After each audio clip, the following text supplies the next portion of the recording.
नमस्कार, स्वागत है आपका। आप देख रहे हैं इंडिया वॉइस और मैं हूं आपके साथ योगेश पांडे। बुलेटिन का आगाज करेंगे इस वक्त की बड़ी खबर के साथ। अंकिता हत्याकांड में सीएम हेमंत सोरेन ने पीड़ित परिजनों को 10 लाख रुपए आर्थिक सहायता देने की घोषणा की है। इसके साथ ही डीजीपी से जल्द जांच रिपोर्ट मांगी गई है।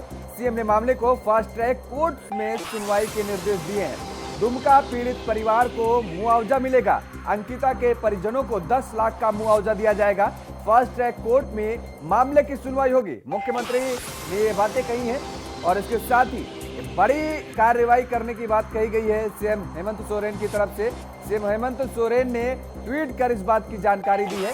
अंकिता बिटिया को भावभीनी श्रद्धांजलि भी उन्होंने दी है। अंकिता के परिजनों को 10 लाख रुपए की सहायता देने का ऐलान किया गया है। इसके साथ ही राशि के साथ इस घृणित घटना का फास्टैग से निष्पादन होते हेतु निर्देश दिया है।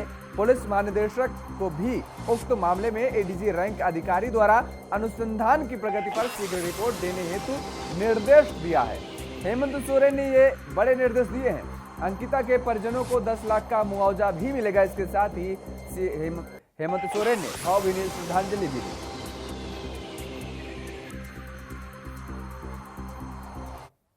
तो ट्विटर के जरिए देखिए, अंकिता बिटिया को भावभीनी श्रद्धांजलि अंकिता के परिजनों को। इसके साथ ही उन्होंने लिखा है कि अंकिता के परिजनों को 10 लाख रुपए की सहायता राशि के साथ इस घृणित घटना को फास्ट ट्रैक में निष्पादन हेतु सुना जाएगा।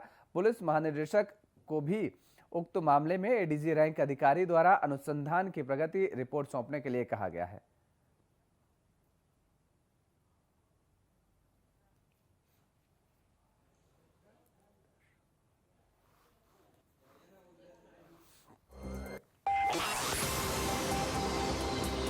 और इसी खबर पर ज्यादा जानकारी के साथ हमारे संवाददाता राकेश कुमार हमारे साथ फोन लाइन पर बने हुए। राकेश, जिस तरीके से अंकिता के परिजनों को 10 लाख का मुआवजा देने की बात कही गई है सीएम हेमंत सोरेन की तरफ से, इसके साथ ही फास्ट ट्रैक कोर्ट में मामले की सुनवाई को लेकर के कहा गया है, और क्या कुछ जानकारी है? देखिए, लगातार इस बात पे चर्चा हो रही थी कि आखिर सरकार क्या कदम उठाती है। तो अंततः मुख्यमंत्री हेमंत सोरेन ने ट्वीट के माध्यम से जानकारी दी है कि उनके परिजनों को 10 लाख का मुआवजा मिलेगा और साथ साथ इस पूरे मामले की जांच एडीजी रैंक के एक अधिकारी से कराई जाएगी, जिसकी मांग लगातार की जा रही थी। और एक साथ ये भी कहा गया है कि इन पूरे मामले की जांच जब होगी तो इसकी सुनवाई कहीं न कहीं फास्ट ट्रैक के माध्यम से कराई जाएगी, जिससे तुरंत इस पे कदम बढ़ाया सके, कार्रवाई की जा सके और जो भी दोषी है उसको सजा दिया जा सके। तो कुल मिलाकर सरकार की तरफ से एक बड़ा फैसला कहा जा सकता है। थोड़ी देर जरूर हुई है लेकिन एक बड़ा फैसला है। जी बिल्कुल, बहुत बहुत शुक्रिया तमाम सारी जानकारी देने के लिए राकेश।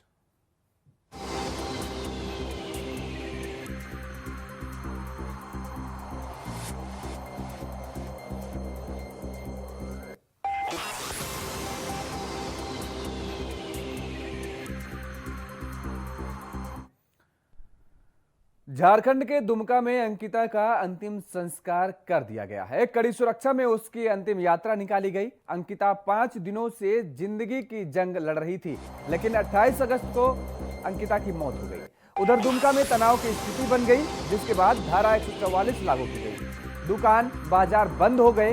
वहीं रांची के रिम्स में इलाज के दौरान अंकिता ने अपनी पूरी आपबीती बताई और इस वारदात के सामने आने के बाद दुमका समेत पूरे झारखंड में बवाल शुरू हो जाता है। बीजेपी, बजरंग दल, करणी सेना समेत कई संगठन जगह जगह प्रदर्शन करने लगते हैं और हत्यारों को फांसी की सजा दिलाने की मांग की जाती है।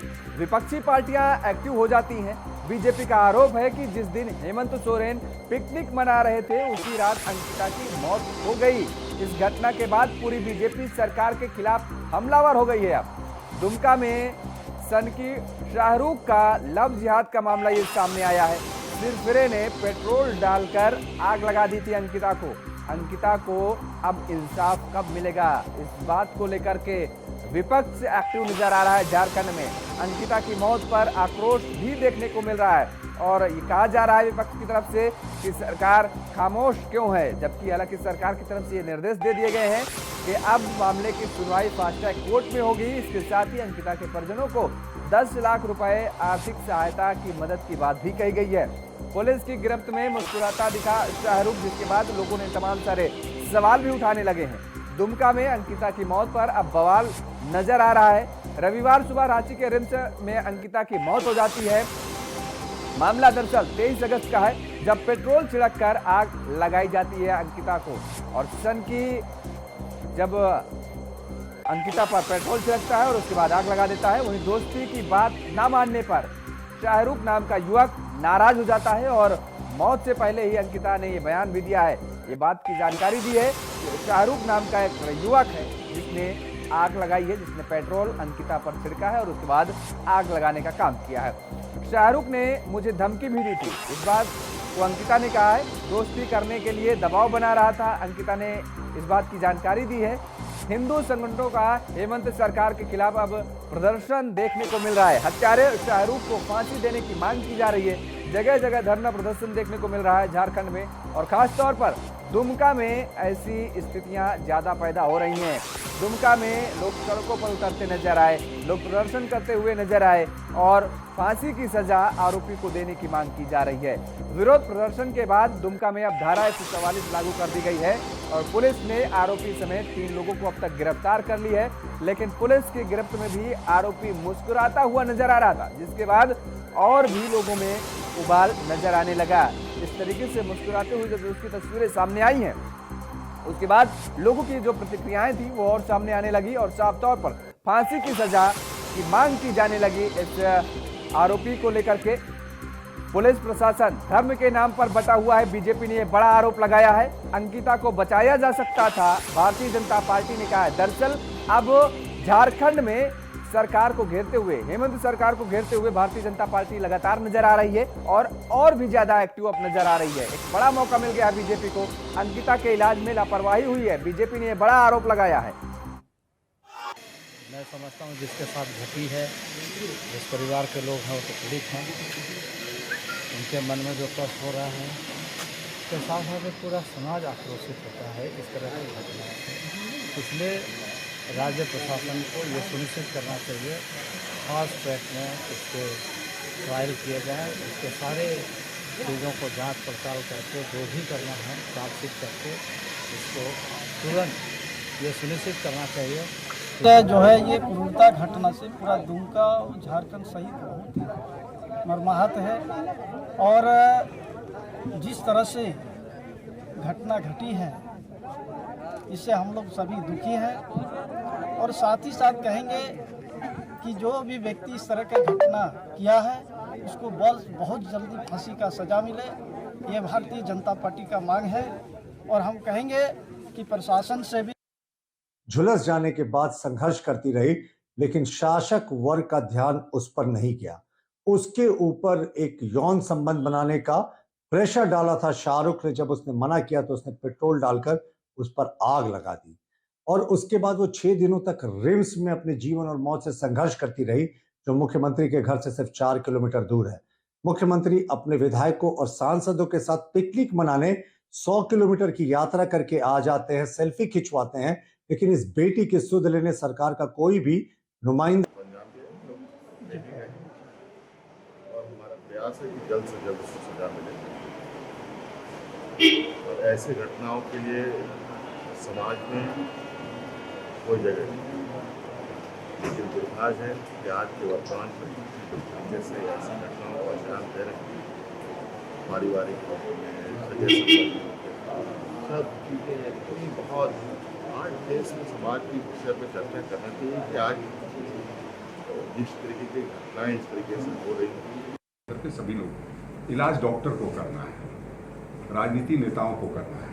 तो जो नेता बयानबाजी कर रहे हैं कि सरकार ने कोई संज्ञान नहीं लिया, सरकार ने कोई देखभाल नहीं की, उनको कम से कम खुद से तो एक बार देखना चाहिए था। मैं जानता हूं कि सवाल इसलिए पूछे जा रहे हैं कि वो लोग सवाल उठा रहे हैं, तो मैं समझ सकता हूं। हमारी पूरी संजीदगी है और हमने उस अपराधी को अभियुक्त को गिरफ्तार करा लिया है और ये 5 दिनों तक रिम्स में भी इलाज चला है। ये नियति कहिए या दुखद घटना कहिए कि हमारी बेटियां हमारे बीच नहीं रही। उत्तर प्रदेश के मुरादाबाद में सामूहिक नमाज के बाद दर्ज हुए मुकदमे में सपा सांसद डॉक्टर एसटी हसन ने प्रतिक्रिया देते हुए कहा है कि वहां पर कुछ आपराधिक छवि के लोग हैं जो इस मुद्दे को उठा रहे हैं। इस मामले में उन्होंने जिला प्रशासन से बात की है और निवेदन किया है कि उस गांव में सहमति से मंदिर मस्जिद बनाए जाएं, जिससे कि दोनों पक्ष के लोग अपनी इबादत कर सके। वहीं ओवैसी द्वारा इस मुद्दे को उठाए जाने पर एसटी हसन ने कहा है कि उनके किसी बयान के विषय में तो कुछ नहीं कहूंगा, लेकिन यह जरूर है कि जो लोग मुसलमान को दूसरे दर्जे का शहरी बनाने की साजिश रच रहे हैं वो ये जान लें कि यह देश किसी की जागीर नहीं है।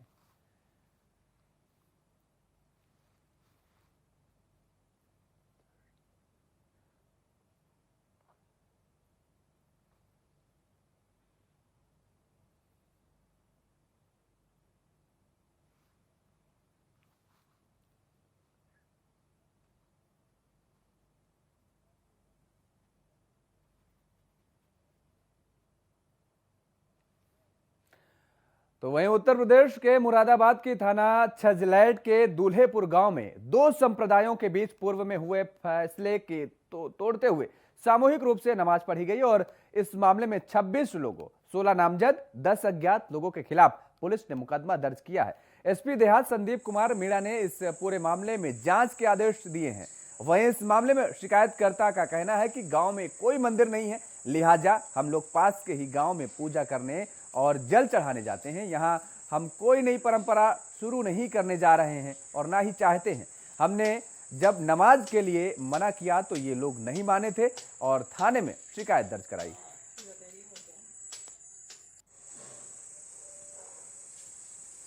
जो है नमाज को लेकर एक सामूहिक नमाज को लेकर एक विवाद छिड़ा हुआ है जी, और जो मोमन लोग हैं वो नमाज पढ़ते हैं और नई परंपरा कर रहे हैं परंपरा डाल रहे हैं जी। इसमें जो है हमने प्रशासन से भी आग्रह किया है और जी जी प्रार्थना पत्र दे चुके हैं हम भी।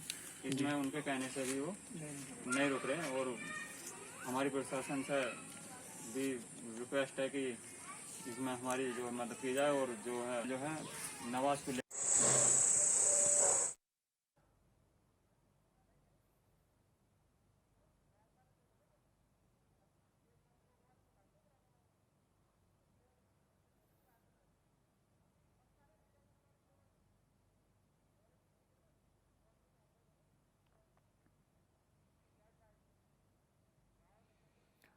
वहीं मुरादाबाद में सामूहिक नमाज के बाद दर्ज हुए मुकदमे पर सपा सांसद डॉक्टर एसटी हसन ने अपनी प्रतिक्रिया दी है और कहा है कि कुछ आपराधिक छवि के लोग हैं जो इस मुद्दे को उठा रहे हैं। इस मामले में उन्होंने जिला प्रशासन से बात भी की है और निवेदन किया है कि उस गांव में सहमति से मंदिर मस्जिद बनाई जाए। और वहीं ओवैसी द्वारा इस मुद्दे को उठाए जाने पर एसटी हसन ने कहा है कि उनके किसी बयान के विषय में वो प्रतिक्रिया नहीं देंगे। इसके साथ ही उन्होंने कहा यह देश किसी का जागीर नहीं है। जी हाँ, मेरे संज्ञान में अभी सुबह कुछ लोग आए थे और मेरी बात अधिकारियों से भी हुई है, एसओ से भी हुई है। मुझे पता ही चला है कि इस गांव के अंदर 50 साल से एक जगह पे नमाज होती थी। जो ज़िम्मेदार थे उस गांव के पहले, उनका वहाँ पे डेरा था, वहीं पे नमाज हुआ करती थी और जुमे की नमाज पढ़ते थे। कोई माइक या किसी चीज़ का इस्तेमाल नहीं होता था। उस पे कुछ लोगों को ऑब्जेक्शन हुआ और उन लोगों ने इस बात को कहा कि ये नई परंपरा है या इस तरह की बातें करी, लेकिन मेरी इंक्वायरी के मुताबिक ये नई परंपरा नहीं थी। सपा प्रमुख अखिलेश यादव ने कन्नौज पहुंचकर काऊ मिल्क प्लांट और वेजिटेबल एक्सोलेंस सेंटर को लेकर बीजेपी पर बड़ा हमला किया है। उन्होंने कहा है कि सपा की योजनाओं पर अपना पत्थर लगाने वाली बीजेपी ने दोनों को कबाड़ कर दिया है। इसके साथ ही कहा कि काऊ मिल्क प्लांट चालू न कर पाना सरकार की बड़ी नाकामी है।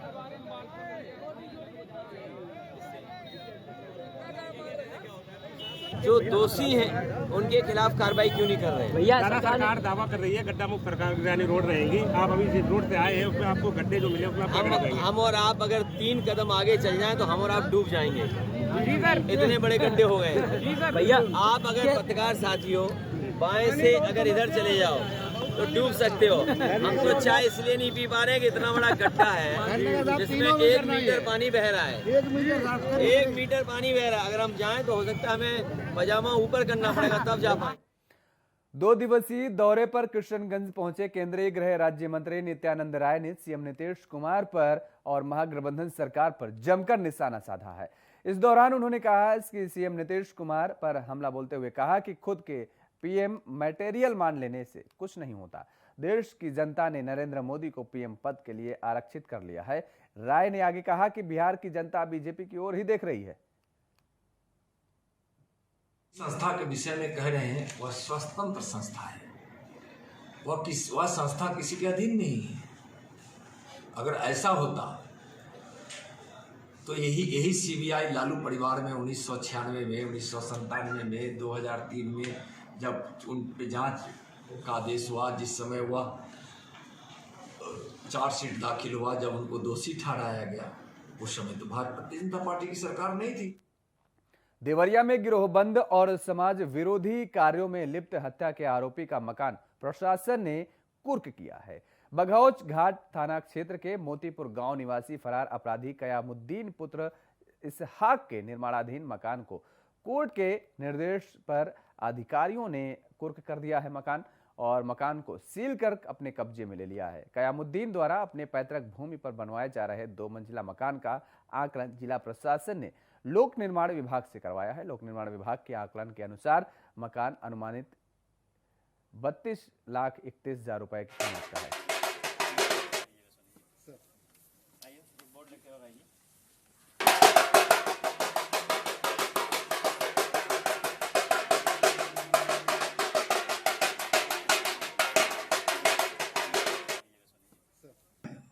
गैंगस्टर एक्ट के अभियुक्त कयामुद्दीन जो शराब तस्करी में लिप्त रहा है के विरुद्ध गिरोहबंद अधिनियम की धारा 14(1) के अंतर्गत थाना बघौचघाट क्षेत्रांतर्गत ग्राम मोतीपुर स्थित भवन, जिसकी अनुमानित कीमत लगभग 32,31,000 रुपए की है, की कुर्की की कार्रवाई की गई है।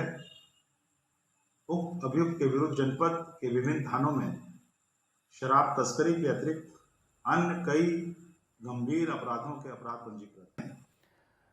दंतेवाड़ा जिले के धुरली पंचायत से होकर बहने वाले उफनाते लाल नदी को ग्रामीण पार करने को मजबूर हैं। ग्रामीण पुल निर्माण के लिए कई बार शासन प्रशासन से गुहार लगा चुके हैं।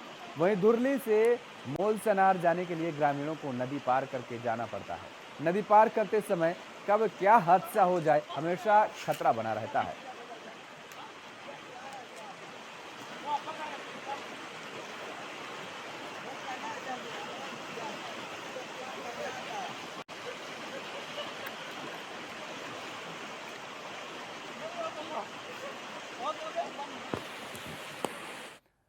फतेहपुर में यमुना नदी का जलस्तर खतरे के निशान से 2.5 मीटर ऊपर बह रहा है। बाढ़ का पानी कई गांवों और घरों में घुस गया है। बाढ़ से प्रभावित लोगों को सुरक्षित स्थानों पर भेजा जा रहा है। स्टेट हाईवे समेत 4 मार्गों का आवागमन पूरी तरह से बंद हो गया है। सदर तहसील के पलटू का पुरवा में 110 परिवार बाढ़ से प्रभावित हैं। अढ़ावल में 12 परिवार और ललौली में 20 से ज्यादा परिवार बाढ़ की चपेट में है। बाढ़ से तटवर्ती गांव के प्रमुख संपर्क मार्ग पूरी तरह से टूट चुके हैं। पुलिस और प्रशासन के साथ पीएसी जल पुलिस के जवानों ने बाढ़ प्रभावित क्षेत्रों का भ्रमण कर लोगों को लंच पैकेट बांटे। वहीं कई जगह राहत सामग्री न मिलने से बाढ़ पीड़ितों ने प्रशासन के प्रति नाराजगी भी जाहिर की है, जबकि प्रशासन के मुताबिक बाढ़ प्रभावित क्षेत्रों में 41 बाढ़ चौकी और 28 राहत केंद्र बनाए गए हैं।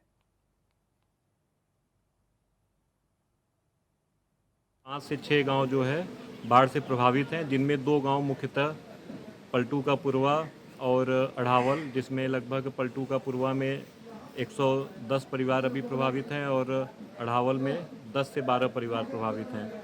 इनके लिए जो है सुरक्षित स्थान पर टेंट इत्यादि की व्यवस्था करा दी गई है, जिसमें भोजन, डॉक्टर और जो मूलभूत चीज़ें हैं, पेयजल, बिजली इत्यादि की सबकी व्यवस्था सुनिश्चित कर ली गई है। और सुरक्षा के दृष्टि से यहाँ पर जो है पीएसी की एक कंपनी आ गई है, फ्लड कंपनी है, और साथ में पीएसी की फोर्स भी है। मौसम ने करवट ली तो कन्नौज में संक्रामक बीमारियों ने भी दस्तक दे दी है। जिले के मेडिकल कॉलेज में मरीजों की भीड़ बढ़ती जा रही है।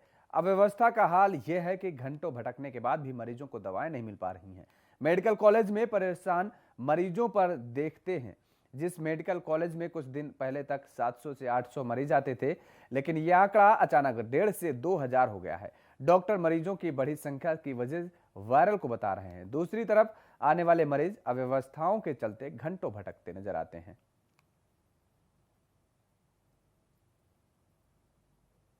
लाइन में लगे क्या लेने आए थे आप? दवा लेने आए सरकार के किस चीज की?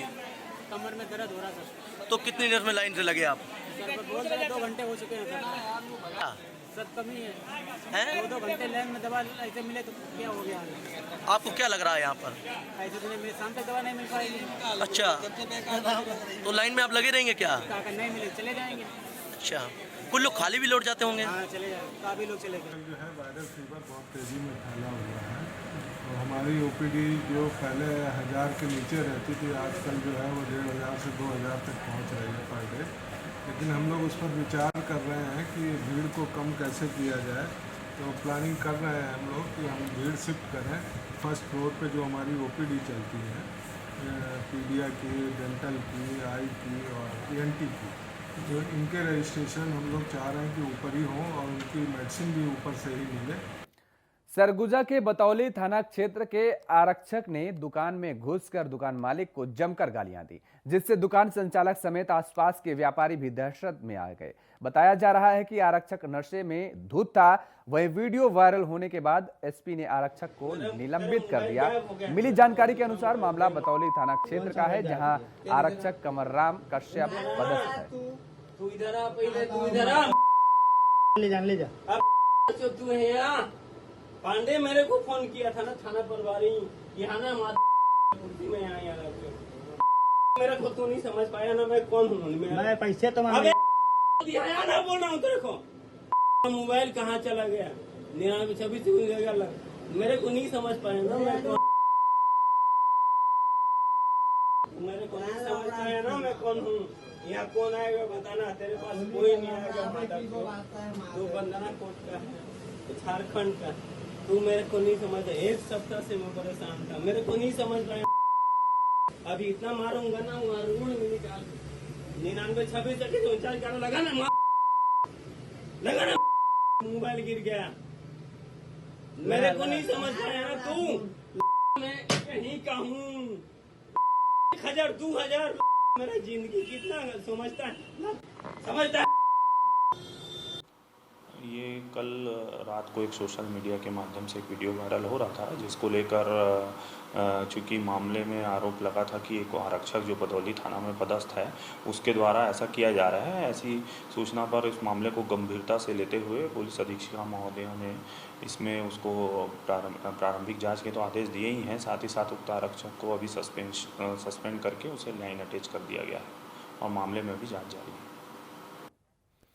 समस्तीपुर जिले में इन दिनों अपराध चरम पर है। आए दिन लूट हत्या की घटनाएं सामने आ रही हैं। ताजा मामला विभूतिपुर थाना क्षेत्र के झमटिया घाट की है, जहां गंगा स्नान करने जा रहे दंपति को निशाना बनाते हुए बदमाशों ने गोली मार दी है, जिससे कि समर्था गांव के निवासी दिलीप राय गंभीर रूप से जख्मी हो गए हैं, जिन्हें इलाज के लिए बेगूसराय ले जाया गया, जहां इलाज के दौरान उनकी मौत हो गई। अरे भाई आप पहले घर का प्रीत है, महिला वो है वो अपना मीडिया वाला कोई नहीं है क्या? गंगा स्नान करने जा रहे दंपति पर फायरिंग की गई है। फायरिंग में पति की मौत हो गई है, पत्नी घायल बताई जा रही है। घर का प्रीत है, महिला वो है वो अपना इस बुलेटिन में फिलहाल इतना ही। खबरों के लिए आप देखते रहिए इंडिया वॉइस। नमस्कार।